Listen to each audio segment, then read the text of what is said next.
Voltamos. Nossa conversa hoje é com a Adriana Neutel. Adriana, você está agora fazendo o teu mestrado em interculturalidade.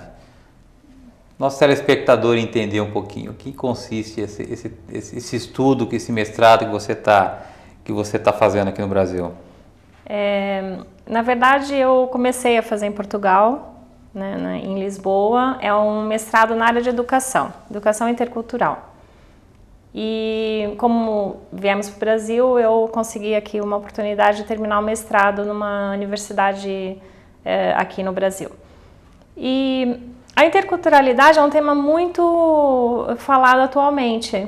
É um tema devido à globalização. Porque agora a gente sabe que os povos estrangeiros, não só agora, mas já há alguns anos, só que agora começaram a surgir mais problemas, né, de convívio, problemas até dentro da lei, como que a gente vai tratar os estrangeiros. Alguns países recusam os estrangeiros, outros aceitam, então começou a se abordar esse tema. Claro que o meu mestrado é dentro da área de educação, mas a educação, a gente fala muito das escolas, mas é onde as pessoas começam a vida, né, dentro da escola. Então a gente chega a abordar isso também em outros aspectos dentro do cotidiano. E a interculturalidade, na verdade, a gente aprender a conviver com essa situação da globalização, conviver com os estrangeiros, que temas que nós podemos começar a desenvolver, comunicação, a cultura de um povo é uma coisa tão rica, só que quando ela é transportada para outro país, às vezes ela já não é tão rica, já não é respeitada. Então, são muitos temas dentro desse aspecto. E a gente tem conversado já, né, Adriana, em fazer um trabalho em cima desse assunto no tempo de reflexão, né? A gente tem conversado aí dentro de empresas multinacionais, e a gente tem detectado esse problema que há de choque cultural, né? E a gente vê mais nenhuma preocupação com os gestores de recursos humanos em diminuir essas barreiras, né? De criar aí uma integração entre as pessoas de fora que chegam dentro das empresas. Isso tem até contribuído negativamente no próprio balanço das empresas, porque as pessoas não se conversam, as pessoas não se respeitam muitas vezes. Respeitar é saber que o outro é diferente da minha pessoa. Eu acho que a gente, através do tempo de reflexão, a gente pode pensar em alguma coisa também pautado nos princípios de Deus, poder também ajudar as pessoas e as empresas a entenderem de que nós precisamos ter uma ação nesse sentido também, né? O que você acha? As empresas têm que começar a criar esses mecanismos, se existe essa realidade dentro da empresa, de ter outras culturas, às vezes nem só de outros países, mas de outros estados do Brasil também. Então, se eles detectam que existe essa necessidade dessa interação, tem que criar um mecanismo de ajuda, porque as pessoas às vezes por si só não conseguem e nem têm tempo, porque elas estão lá para trabalhar, né? Então é a empresa que tem que dar esse suporte. E nós aqui, dentro desse contexto, né, do tempo de reflexão, a gente tem que trazer o quê? Algo que nós já falamos sobre isso até antes do programa, que é trazer a lei de Deus para dentro dessa realidade. E se as pessoas puderem dar uma passada de olhos no livro de Levítico, vai ver, é o livro que é um livro praticamente a lei que Deus queria com a qual o povo se direcionasse. Então nós temos em Levítico muitos versículos, muitas passagens que diz como é que nós devemos tratar os estrangeiros. Mas abaixo de tudo, que eu posso já falar aqui, é o amor ao próximo. E essa é a grande dificuldade que hoje em dia a gente tem em todas as áreas e também vai ter dentro dessa área, não é? Da área corporativa. O amor ao próximo, eu tomar o lugar do outro, como ele é um estrangeiro, ele fez isso por quê? Né? E eu fiz isso porque é uma troca constante e que tem que ser baseada também na Bíblia. Por incrível que pareça, às vezes há pessoas que dizem, vocês só falam da Bíblia, mas é verdade, é o nosso manual. Então, por que não haveria de ser também no meio corporativo? A gente trazer a vontade de Deus, o amor ao próximo.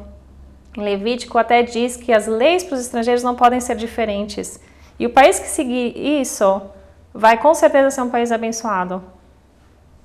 Vamos combinar aqui, Adriana, a gente poder tocar esse projeto adiante. A gente tem tantas empresas multinacionais instaladas aqui na nossa região, a gente tem sido prestigiado com grandes líderes de corporações globalizadas que estão aqui na nossa região. Vamos depois do programa conversar um pouquinho mais, amadurecer como é que o TR pode de alguma forma contribuir também no sentido de minimizar esses impactos interculturais que há entre das organizações. Vamos combinar da gente poder, e depois você, telespectador, que tem interesse em conhecer mais esse trabalho que a gente vai estar desenvolvendo como projeto no Tempo de Reflexão. Se você quiser conhecer um pouquinho mais desse trabalho, que você possa mandar um e-mail para o luciano@tempodereflexão.com, e se você quiser também contribuir com esse projeto, você vai ser muito bem-vindo. Agora, a Adriana, ela tem alguns papéis simultâneos na vida, né, Adriana? Você está fazendo o teu mestrado, você está com uma fase nova na tua vida, você é mãe, você é esposa, você tem também a tua atuação profissional, tem um coração voltado para as coisas do reino de Deus. Como é que você consegue conciliar isso tudo na tua vida? Dá cada tempo a sua coisa, né? Então, a mulher, felizmente, nesse aspecto, que eu acredito que foi Deus que fez dessa maneira para poder ajudar o homem, né? Porque o homem não tem muito essa capacidade. Então, não é no sentido pejorativo que eu estou falando, é uma realidade. Aliás, muitos psicólogos e psicanalistas fazem palestras sobre isso, são homens e falam sobre essa realidade, que a mulher tem essa capacidade, né, de gerenciar várias coisas ao mesmo tempo, e o homem é uma coisa de cada vez, por razões normais, sem falar aqui em aspectos negativos. E a mulher, eu como mulher, realmente tenho que gerir várias coisas, e o principal nem sempre corre bem, certo? Isso é natural. O principal é a gente se concentrar naquilo que está fazendo naquele momento, né? Então, e dar prioridades. Imagina que meu marido vai fazer uma viagem, né? Meu marido é evangelista, ele às vezes vai para a África, e eu tenho que apoiá-lo. Então, às vezes, eu como mulher tenho que deixar de fazer as minhas coisas, porque naquele momento a viagem dele é que vai ser a prioridade. Assim que ele embarcar no avião, a minha prioridade vai mudar. E eu não vou ficar com problemas, com remorso ou com problemas, com traumas, porque eu não fiz alguma coisa para mim, só fiz para ele. Esse é o papel da mulher. Depois que ele embarcou no avião, ok, filhos, vamos lá, vamos cuidar dos filhos. A gente tem essa capacidade.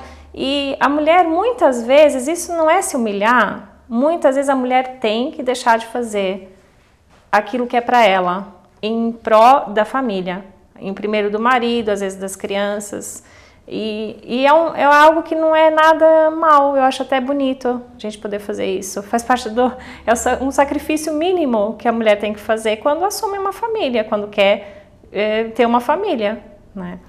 Eu acho bacana, primeiro, isso ser falado de uma própria mulher, né? Porque a gente tem visto uma sociedade, e a gente sabe os motivos, incentivando justamente o contrário, que a mulher tem que cada vez mais ser independente, e é verdade que a mulher tem merecidamente ocupado lugares de destaque no meio corporativo, e nós não questionamos se a mulher deve ou não trabalhar. O que nós questionamos é o quanto que essa influência da sociedade moderna tem mexido na essência da família, naquilo que Deus constituiu como padrão de família.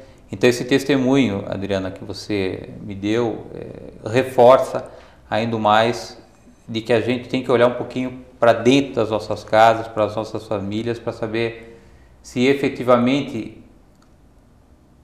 isso que está construído na sociedade moderna tem alterado as bases de sustentação que Deus criou dentro dos nossos lares. Porque é isso que eu tenho visto, essa dissolução, essa destruição de casamentos, de famílias, é justamente a gente inverter a ordem e a prioridade que Deus estabeleceu para as famílias. Então eu fico muito feliz em ouvir isso. Isso demonstra extrema maturidade da tua parte e ousadia em poder falar e testemunhar de que efetivamente cada um tem o seu papel e tem que ser respeitado dentro da família. Eu resolvi, quando eu comecei o casamento, e principalmente quando o primeiro filho veio, eu e meu marido, e a gente conversa muito sobre isso, eu resolvi usar, entre aspas, né, claro, os meus filhos como cobaias, vamos dizer assim, porque eu achava que era possível. Se a gente lê na Bíblia que é assim, que Deus quer assim, e assim Ele vai poder nos abençoar, então eu decidi, olha, eu, claro, como esposa e meu marido também decidiu que, olha, a nossa família vai ser construída nessa base. E a gente tem feito isso, já são 12 anos de casamento, não é que seja muito, não é que seja pouco, mas a gente tem feito no dia a dia. E nós sentimos as bênçãos de Deus vindo por essa decisão. Então, não é fácil, claro, porque a sociedade tem uma pressão em cima da gente, os amigos, às vezes até familiares, pressionam de uma maneira que é muito fácil a gente se desviar do caminho. Então, é algo que a gente tem que ter bem claro na cabeça, sempre praticar, como a gente já falou. Não é só pensar, é praticar. Sim, senhor, o meu filho tá falando alto comigo, ele ainda é pequenininho, vamos cortar logo pela raiz. Já não vai mais falar alto comigo. Esse tipo de coisinha do dia a dia, e dentro do casamento também, que a gente não pode deixar virar uma bola de neve, porque depois chega no fim, vira avalanche e já não resolve nada. É muito mais fácil procurar um advogado e resolver a situação. Então, é esse aqui o exemplo e a dica que eu deixo. E o outro lado da verdade é que o marido também tem que ter o bom senso de saber o quando ele se excede, né? Porque aí eu digo por mim, às vezes a minha esposa ela para um pouquinho porque você tem ultrapassado os limites, Com certeza. você tem se ausentado demasiadamente. O problema não é você ter um coração voltado para o reino de Deus. Uma coisa é você ter a prioridade que é as coisas do reino de Deus, mas ter um equilíbrio também e saber que é uma família que depende de você. Eu acho que a sabedoria que conduz as coisas de uma forma bacana, né, André? Que tem que prevalecer a sabedoria da esposa, dos filhos e do marido, né? E o respeito mútuo, né? Que a esposa também não pode estar sempre se anulando, porque isso também gera problema. Os dois tendo respeito mútuo, não tem por que dar errado. Muito bem, Adriana. Foi sempre um prazer poder compartilhar as experiências do Reino de Deus. Parabéns pela decisão de voltar para o Brasil. Parabéns por esse coração voltado para as coisas do Reino de Deus. Parabéns pela tua vida e pela tua família abençoada. A Adriana ela está em Santos hoje e logo logo ela vai estar mais próxima junto com o Armando da nossa cidade para nos ajudar ainda mais no tempo de reflexão. E eu sou muito feliz por poder ser presenteado por Deus, por essas pessoas especiais que Deus tem colocado nas nossas vidas. Obrigado, Adriana, pelo teu prestígio, por estar mais uma vez me ajudando aqui no Tempo de Reflexão. Eu agradeço, que Deus abençoe esse programa, esse teu ministério, todas as pessoas envolvidas, as equipes que trabalham contigo, no nome de Jesus. Amém. Amém. Obrigado, telespectador, por estar conosco em mais um programa Tempo de Reflexão. Fica o convite para que vocês estejam conosco às terças-feiras, 20 horas no Hotel Serra Jundiaí, que você tome a decisão de poder colocar o teu nome na tua agenda para que você possa separar um momento do teu tempo na tua agenda para poder compartilhar experiências e ouvir tudo aquilo que Deus tem trazido de transformação na vida das pessoas. A gente tem visto pessoas desanimadas, pessoas cansadas. Que você erga a tua cabeça, esteja conosco, tome a decisão de estar conosco no tempo de reflexão, que você vai ter uma vida vitoriosa. Muito obrigado pelo teu prestígio, eu aguardo vocês na próxima semana. Até lá.